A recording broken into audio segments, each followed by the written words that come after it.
Hello बच्चों, मैं are के सागर स्वागत करता हूं आपका एक बार फिर से आपके अपने यूट्यूब चैनल आर के सागर यूनिक स्टडी में।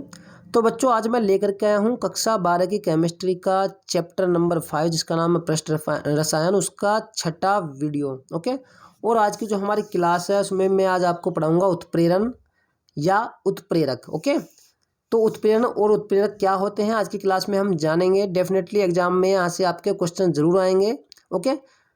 उम्मीद तो ये होती है कि 2 क्वेश्चन यहाँ से आए, कभी कभी 1 या 3 भी आ जाते हैं। ठीक है, तो 2 तो आते ही आते हैं और जब भी आते हैं साथ में आते हैं। ओके, चलिए शुरू करते हैं हम आज की क्लास। तो बच्चों देखिए, हमने हेडिंग लिखा है उत्प्रेरण, जिसे हम इंग्लिश में कहते हैं कैटेलिसिस, तथा उत्प्रेरक को हम कहते हैं कैटेलिस्ट। ओके।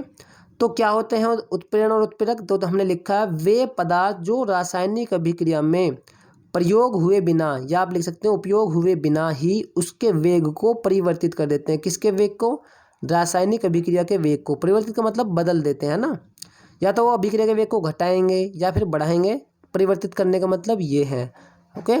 तथा अभिक्रिया के अंत में जिनके भार और रासायनिक संगठन परिवर्तित नहीं होते हैं उत्प्रेरक कहलाते हैं। मतलब कहने का ये है कि जब अभिक्रिया संपन्न हो जाएगी, लास्ट में जो उत्प्रेरक हम लेंगे ना, तो उसके भार में कोई परिवर्तन होगा। मान लिया हमने 2 ग्राम अगर उत्प्रेरक लिया है तो उसकी जो मात्रा है वो 2 ग्राम ही रहेगी, और ना ही रासायनिक संगठन में कोई परिवर्तन या बदलाव होगा। रासायनिक संगठन का मतलब है, चलो मैं आपको आगे बताऊंगा। चलिए यहीं बता देता हूँ। जैसे मान लिया हमने उत्प्रेरक लिया है MnO2 का, मैग्नीज डाइऑक्साइड का। अगर हम उत्प्रेरक के रूप में इसे यूज कर रहे हैं, ओके, तो अभिक्रिया के अंत में हमने मान लिया अगर ये 2 ग्राम लिया है तो अंत में हमें 2 ग्राम ही मिलेगा, और MnO2 के रूप में मिलेगा, ना कि MnO3 या MnO4 हो जाएगा, है ना। तो ये मतलब है रासायनिक संगठन का और भार का, है ना। भार का मतलब कि यदि 2 ग्राम लिया है तो 2 ग्राम ही हमें मिलेगा अभिक्रिया के अंत में। ओके।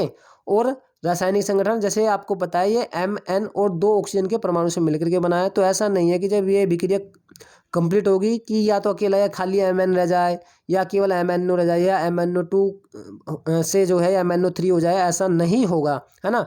या MnO4 हो जाए, या MnO2 के साथ में कोई दूसरा परमाणु बाहर से आकर के अलग से जुड़ जाए, है ना।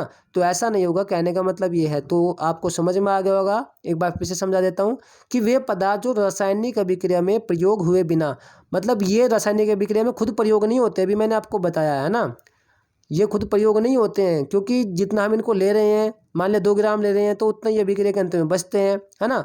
और जिस रूप में ले रहे हैं, मान लिया MnO2 के रूप में ले रहे हैं तो हमें MnO2 के रूप में ये मिलता है ना। ना तो इसमें कुछ जुड़ता है और ना इसमें से कुछ घटता है। आई बात समझ में? तो इसलिए हमने लिखा है कि वे पदार्थ जो रासायनिक अभिक्रिया में प्रयोग हुए बिना ही उसके वेग को क्या कर देते हैं? परिवर्तित कर देते हैं उसके वेग को। या तो ये वेग को घटाते हैं अभिक्रिया के वेग को, या फिर बढ़ाते हैं। ओके।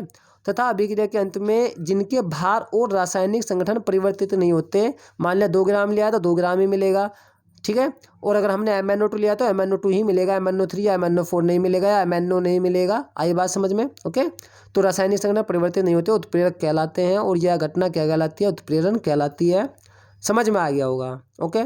तो एग्जाम्पल देख लेते हैं। और हाँ, अगर आपको लग रहा हो कि जो स्पीड है थोड़ा फास्ट है तो आप उसको स्लो कर सकते हैं अपनी सुविधा के अनुसार। ओके। तो हमने एग्जाम्पल में लिखा है MnO2 की। MnO2 का जो रासायनिक नाम होता है मैग्नीज डाइऑक्साइड की थोड़ी सी मात्रा मिलाए जाने पर पोटेशियम क्लोरेट का फॉर्मूला होता है KClO3, है ना। तो MnO2 की थोड़ी सी मात्रा मिलाए जाने पर पोटेशियम क्लोरेट का विघटन तीव्र गति से होता है, तथा MnO2 के भार व रासायनिक संगठन में कोई परिवर्तन नहीं होता है। आगे बात समझ में, है ना। 2 ग्राम था तो 2 ग्राम ही रहेगा, MnO2 लिया था तो MnO2 ही रहेगा, ये मतलब है उसके भार और रासायनिक संगठन में कोई परिवर्तन नहीं होता है। ओके। तो रिएक्शन के रूप में आप इसे कैसे लिखेंगे अभी मैं आपको दिखाता हूँ। पहले आप यहाँ तक ले लीजिए स्क्रीनशॉट। ओके। तो ले लिया होगा स्क्रीनशॉट। चलिए देखते हैं आगे। तो देखिए बच्चों, ये है पोटेशियम क्लोरेट का फॉर्मूला KClO3। ओके, नाम भी मैंने नीचे लिख दिया है। और ये हमने लिया है उत्प्रेरक जिसका नाम है मैग्नीज डाइऑक्साइड, इसका भी नाम लिखा है और नीचे लिखा है उत्प्रेरक। ओके। तो पोटेशियम क्लोरेट के 2 अणु हमने यहाँ पर लिए हैं। ओके। जब हम इसको क्या करेंगे, इसका विघटन करेंगे, ओके, तो ये किस किस में टूटेगा, किस में विघटित होगा? पोटेशियम क्लोराइड में, ऑक्सीजन में। ओके। और ये तो आपको पता है उत्प्रेरक हमने लिया है तो ये ऐसे का ऐसे ही यहाँ पर बचेगा। ओके। तो हमने जो उत्प्रेरक लिया है MnO2 वो आप देख रहे हैं अभिक्रिया में जैसे लिया था वो ऐसे का ऐसे ही यहाँ पर बचा है, वो अभिक्रिया में उपयोग नहीं हुआ है। इसलिए हमने लिखा था कि जो उत्प्रेरक होते हैं उनका जो अभिक्रिया में कोई प्रयोग नहीं होता है, उनके भार और रासायनिक संगठन में भी कोई परिवर्तन नहीं होता है। समझ में आ गया है ना। तो रिएक्शन कैसे हो रही है आपको समझ में आ रहा होगा। आप यहाँ पर देख रहे हैं 2KClO3 यानी के कितने 2 हैं, Cl के भी 2 हैं और ऑक्सीजन के कितने हैं 3 दूनी 6 है ना। तो इसका तो कोई आपको देखना नहीं है कि इसके परमाणु बैलेंस करने हैं, क्योंकि ये तो हमने जैसे लिया है उसको ऐसे ही रखा है ना। तो ये मैं आपको दिखा रहा हूँ कि रिएक्शन हो कैसे रही है ना। तो यहाँ पर 2K और 2Cl हो गया, बाकी ऑक्सीजन के कितने 2 + 6 है ना। तो 3O2 के रूप में निकल जाएगा ऑक्सीजन। आई बात समझ में है ना। तो कहने का मतलब ये है, जब हम इसके अंदर क्या मिलाते हैं, पोटेशियम क्लोराइड के अंदर MnO2 डालते हैं है ना, तो पहले तो जो पोटेशियम क्लोराइड है उसका विघटन होता है धीरे धीरे, लेकिन जैसे हम MnO2 डालेंगे है ना, मैग्नीज डाइऑक्साइड उत्प्रेरक, तो क्या होगा पोटेशियम क्लोराइड जो है उसका विघटन तेज हो जाएगा, अर्थात जल्दी जल्दी टूटने लगेगा और जल्दी जल्दी क्या बनने लगेगा, पोटेशियम क्लोराइड और ऑक्सीजन बनने लगेगा है ना। तो आप देख रहे हैं कि जो अभिक्रिया थी पहले तो हो रही थी स्लो, बाद में कैसी हो गई तेज। तो उसने अभिक्रिया के वेग को क्या कर दिया बेटा, परिवर्तित कर दिया है, बदल दिया है। आई बात समझ में है ना।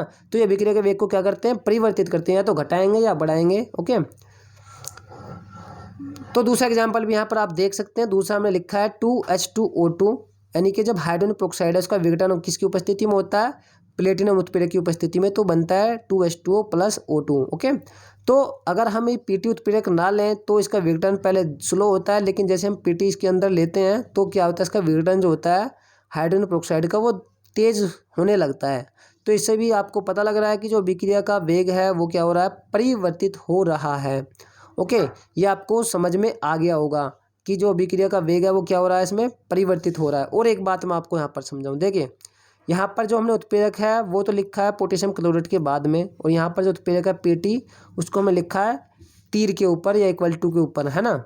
तो एक बात आपको याद रखनी है, अगर उत्प्रेरक आप ऐसे प्रयोग में ला रहे हैं, ऐसे मतलब तीर से पहले अगर आप उसको लिख रहे हैं प्लस करके ब्रैकेट में, ऐसे बड़े ब्रैकेट में, तो आप उसको दोबारा से ऐसे के ऐसे दिखाएंगे, क्योंकि इसका मतलब है कि जो उत्प्रेरक है वो ऐसे के ऐसे ही प्रयोग में, मतलब ऐसे का ऐसे ही बचा हुआ है हमारा, वो प्रयोग में नहीं आया है अभिक्रिया में। ओके, और अगर आप ऐसे कर रहे हैं है ना, तीर के ऊपर लिख रहे हैं, तो केवल आप यहीं पर लिखेंगे, यहाँ नहीं लिखेंगे। इस बात का आप विशेष ध्यान रखना। आई बात समझ में। अगर आप ऐसे रिएक्शन दिखाएंगे तो आप उत्प्रेरक को ऐसी कैसी यहाँ पर भी दिखाएंगे, ऐसा नहीं कि यहीं पर लिख करके छोड़ देंगे, यहाँ पर भी, क्योंकि इसका मतलब अब ये ऐसी कैसी बचा है। बाकी जो तीर पर लिखा होता है उसका मतलब भी यही होता है कि वो ऐसे कैसे ही बचा हुआ है। ओके, तो मैं उम्मीद करता हूँ आपको ये अच्छे से समझ में आ गया होगा। ओके बच्चों, तो अगर आपको हमारी जो क्लास है वो अच्छे से समझ में आई है तो एक वीडियो को हमारी एक तो लाइक करें और वीडियो को अपने सभी साथियों में शेयर करें, और चैनल को अगर अभी तक सब्सक्राइब ना किया है सब्सक्राइब भी जरूर कर लें। तो बच्चों मिलूंगा मैं आपको एक और नई वीडियो में, जिसमें मैं आपको पढ़ाऊँगा धनात्मक उत्प्रेरण ओके और ऋणात्मक उत्प्रेरण। तो बच्चों तब तक के लिए नमस्कार, जय हिंद, जय भारत, पढ़ते रहिए और अपना ख्याल रखिए।